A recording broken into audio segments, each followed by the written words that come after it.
Welcome back to Nothing Beats Rock. Nothing Beats Rock. So we had the playoffs last weekend. Yep. You can kind of recap how the wild card weekend went. Thoughts? Yeah, so I guess there were three takeaways I had. First one was Jordan Love and C.J. Stroud. Amazing. Playing awesome. Yes. You know, I thought they might just be happy to be there, those teams. I Right. picked against both of them. Yeah. And, man, they played great. So they came through and showed it. The next thing I took away from it was the Eagles being defeated by the Bucks, and what a long season it is. With 17 regular season games, possibly 3 or 4 more, depending, the one seeds could just have 3 more. But yeah, Right. To get to the Super Bowl and seeing that there's a way that teams approach that, and it seems to me that the Eagles used up a lot of what they had early on, and down the stretch they were a beaten team. Yeah, 2/3 of the way through the season, they had already used up everything they had for the season. And then I guess the third thing was seeing Patrick Mahomes and Josh Allen do their thing in really epic weather conditions. Yeah. That they came out there, they played great and got their teams to the next round. So hats off to those guys. The impressive performances by both the Chiefs and Bills. Yeah. No, they were good games. I also liked the Rams and the Lions. The Rams are a good team.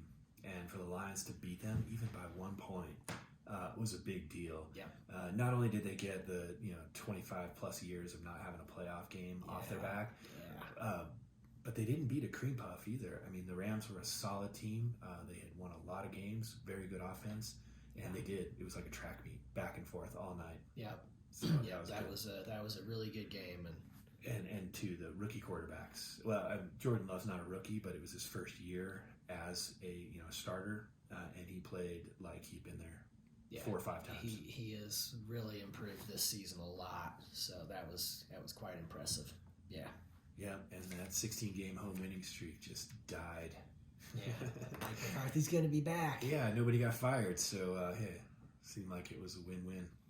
His favorite 2 words this week. Yeah. Yes, Jerry. Yes, Jerry. Yes, Jerry. Yes, Jerry. Right away, sir. All right, well, we move on to the divisional playoffs this week. Yep. We've got 4 games, and I can see every team winning. Like, there's 4 very good games on the schedule. Every team has a shot. Yeah. What do you think? All right, so we'll start with the NFC, 49ers, Packers. So this one, the 49ers are favored by 9.5. Right. Analytics have them a 78% chance or so. Packers at 22%. And this game, it's the 49ers and Packers, they have a way of meeting up in the playoffs. It's happened. This is the 10th time. Okay, yeah. And, well, actually, it's the 10th time in San Francisco. Okay. So that's interesting. Yeah. I didn't know that. It's funny. What I came down to on this one is I know most stuff all points to the 49ers should win this game. Right. But I really came down and was asking myself one question. If you have a choice, Jordan Love or Brock Purdy. And I am not a sold on Brock Purdy guy. Okay. And it's only, I guess, because I think last year they got blown out by the Eagles in the playoffs. I think this year how, the Ravens blowing them out in San Francisco, and there's something about that makes me think if there's a weakness on this team, they can't adjust to it. And Brock Purdy, I don't know. I'm going with Jordan Love and the Packers. I'm thinking, Nice. Man, I see like an upside of this guy that it's like, this guy's real good. So Yeah. I'm going with the Packers. He's not by himself either. No. So that's a tough game because I could see if a couple things go right for the Packers, a couple things go wrong for the 49ers, the Packers could easily win this game. I'm going to pick the 49ers just because I think they've got just a little too many weapons. And there's no one on the Packers that counters Christian McCaffrey. He could have an average game, or he could just absolutely go off. And I think at home, well rested, they're going to be tough. Yeah. But like I said, to start with, I could see a reasonable argument for every single team having a chance to win this week. Right. And it's going to be a good game. Right. But yeah. I hear you, man. I think a lot of stuff points to the 49ers, but like I said, I won't be surprised if it goes the other way. Yeah, I'm going with the Packers. It's Jordan Love is what's throwing me over the top there. Yeah, no, he's definitely good, and Purdy's good. I like him. I think he's just solid. I don't know that there's anything that just jumps off the page. He's spectacular at anything. He's just consistent. He just keeps doing it. He keeps showing up. He keeps getting first downs, and you get enough of that, and it's pretty easy to win games. Right. But he's not Joe Montana, where you're just like, oh my God, did you see this play or that play? But I think the 49ers, but I could see the Packers too. Right. It's a tough week.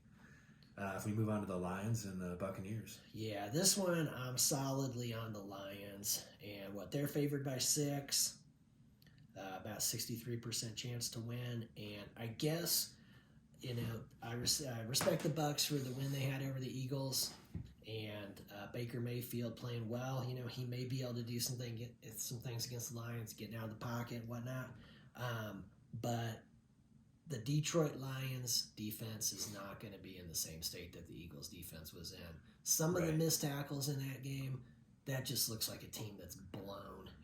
They're just exhausted. They're not playing well. And so for the Lions and Bucks, I just think the Lions aren't going to be like that. And playing in Detroit, it's going to be loud, and I'm on the Lions. Look how excited they were for their first playoff game in 25 years. They're going to be even more excited for their second game. And this one won't have as many, like the quarterback issues where, we traded quarterbacks. I think the Lions are going to be more like, we can just win this game. Yeah. And so I definitely would pick the Lions as well. Second home game, I think the crowd's just going to put them over the top. Yeah, I think so too. Yeah, we're on the Lions. On the Lions. But, same thing with the other game. If a couple things go wrong for one team and right for the other team, it could go the other way. Yeah. So if we move on to the AFC. Yes. All right, so Ravens, Texans. And again, Ravens, heavy favored by 9, 82% chance to win. Looking at this one, the Ravens have looked dominant for a lot of this season. It's going to be 28 degrees there, and I think that's going to help the Ravens because of their physical style of football. And really, C.J. Stroud, he was super impressive. All of his actual playing time this season, the win over Indy to get him into the playoffs, the win last week over Cleveland. And so there is part of me that wants to pick them to win, but I kind of think they're going to have a harder time in this cold weather. And that's where I'm seeing the Ravens to be able to come through, get this win. Yeah, it's not that cold. But the problem I have with the Ravens is Lamar Jackson is their leading rusher. That's a good point. He's obviously a solid quarterback, creative, hard to contain. But if he's your leading rusher on top of being your number one quarterback, one bad thing, he gets dinged. Their entire offense is just done. And, they didn't win every game. They were convincing all year long. I got a feeling that, this might not be the week for them. Texans are tough, and C.J. Stroud, he didn't look like a rookie at all this last week. He looked like he'd been there 4 or 5 times. Are you on the Texans? I'm on the Texans. That's the one pick. I'm like, I'll stick with them. All right. Yeah. That leaves us with one more game. Yeah, we got Bills at Chiefs. So on this one, of these 4 games, this one is the tightest. Bills are favored by 2.5. Right. About 56% chance to win. Chiefs 44% chance to win.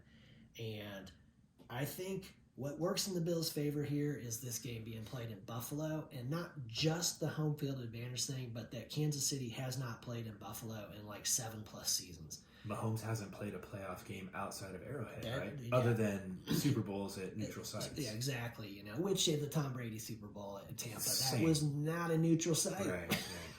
That's Tampa's home field. Right. So.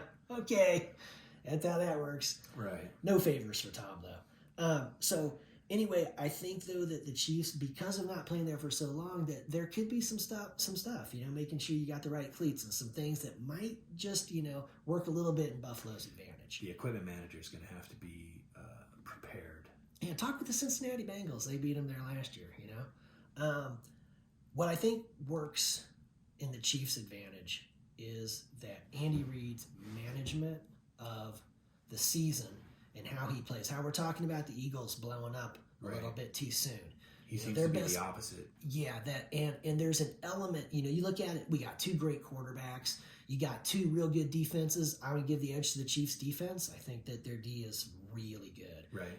Maybe a slight edge to the Chiefs with Harrison Butker, but overall, you see a lot of evenness. And they played this year in Arrowhead, and that was the Kadarius Toney lining up in the neutral zone game that the Bills won 21-17. And so what I think, though, the difference is I see that the Buffalo Bills are probably going to play about the same as they played in that game. You know, Josh Allen's going to run the ball on their offense and everything, you know, and they don't seem to be really afraid of getting him hurt. That's how they're going to do some things. The Chiefs, they add that element to their offense. That now is the time where Patrick Mahomes isn't going to just sit back to try to buy some time for the receivers and throw the ball away when it's not there. If he sees the opening, he's gone. Right. And that's, on top of that, Andy Reid will have some wrinkles and everything. And that's, those things combine to make me think that the Kansas City Chiefs win this game and Patrick Mahomes adds to the legend. Right. All those arguments, they're solid. The one thing about the Bills is that they've been on the losing end of how many times this has come up, and this is the first time that they get Kansas City at home, and I think this is their one chance to like exercise all their demons and pull it out, you know. But they need everything to go their way. They have to contain Mahomes because you're right, in the playoffs he seems to have the pass. Like, you know, if everything's not there, don't throw it away. Run for 5 yards. Run for 15 yards. And he's good. You know, he's a very good open field runner. He takes care of the ball. He gets down, you know, when he's supposed to.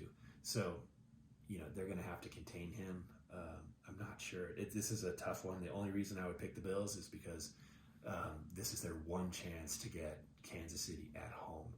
And I think they'll take advantage of it. Yeah, the trends up till now, the Bills have been playing really great football. Yeah. You know, and the weather-wise, they're saying, you know, 20 degrees. So, I mean, we both, you know, it's like, it doesn't matter to these guys. Coming from either one of these towns, 20 degrees is not going to be a problem. Yeah. The snow won't be a problem. Yeah, because the snow from this week, they'll have it all cleared. I mean, they played a game already. Yeah. The field isn't heated, so it's going to be a miserable field to play on, like a parking lot that looks like grass. Yeah. But both teams have to play on it. So, yeah, it's a toss-up. Like I said, from the beginning, all 8 of these teams could win. If just one thing goes right for them, one thing goes wrong, they could lose. Yeah. So I think we're in for a good weekend. We'll see how it all turns out. These are some good games. Definitely looking forward to it. And there's no streaming games on Peacock this weekend either. Hopefully they learn their lesson. We will have another topic on, you know, that one day, or segment on that topic. Oh, yeah. You know, to discuss the games and what the NFL's doing with it, because yeah, they're not free. I think everybody agrees we could be doing this better. Yeah, you know, certainly. Yeah. All right, we'll check back with you next week. Nothing beats rock. Nothing beats rock. Thanks.